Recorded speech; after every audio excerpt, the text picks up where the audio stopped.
Lembaga Bantuan Hukum atau LBH Surabaya merilis catatan akhir tahun terkait pendampingan dan perlawanan sejumlah orang dan kelompok terhadap praktik hukum yang dirasa tidak adil. Mulai dari kasus hak asasi manusia, isu reformasi agraria, sampai kekerasan oleh aparat. Jumlah kasus yang ditangani tahun ini naik dari 197 kasus di 2021 menjadi 287 kasus di 2022. Dari 287 kasus yang mereka tangani, sejumlah kasus membetot perhatian publik. Antara lain, tragedi Kanjuruhan yang memakan 135 korban jiwa. Kemudian, kasus pelecehan seksual oleh pendiri sekolah Selamat Pagi Indonesia atau SPI di Kota Batu.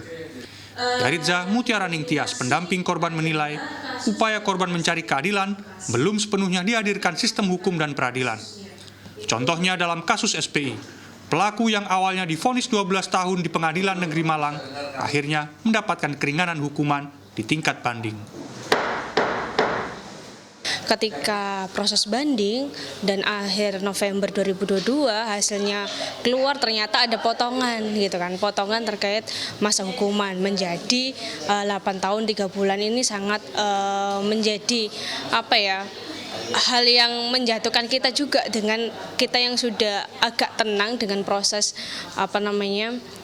putusan di awal, ternyata kok tiba-tiba ada pemotongan itu juga menjadi korban juga merasa tidak merasa adil gitu di sisi itu.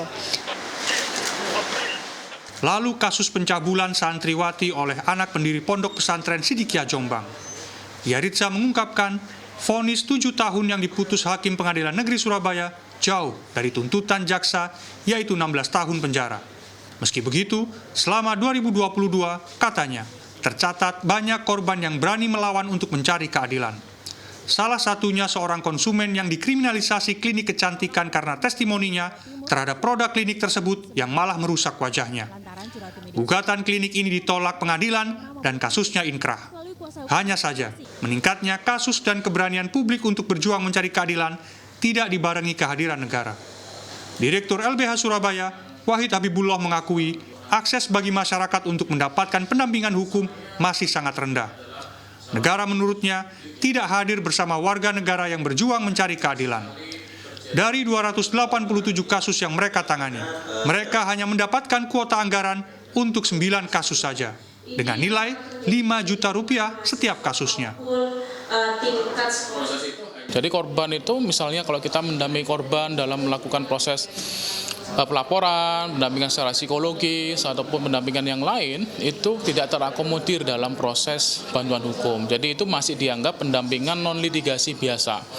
Tidak disamakan dengan pendampingan bagi pelaku. Seharusnya kan sama begitu, prosesnya kan sama. Kita mendampingi pelaporan kan ya mulai dari tingkat penyidikan, penuntutan sampai ke pengadilan begitu. Tapi itu tidak diakui sebagai proses pendampingan. Jumlah kasus yang ditangani tahun ini naik dari 197 kasus di 2021 menjadi 287 kasus di 2022. Wahid mendesak pemerintah baik pusat maupun daerah memperluas cakupan organisasi bantuan hukum sampai ke daerah-daerah. Pasalnya, lembaga bantuan hukum sebenarnya membantu negara menghadirkan keadilan bagi rakyatnya. Tim Liputan memiliki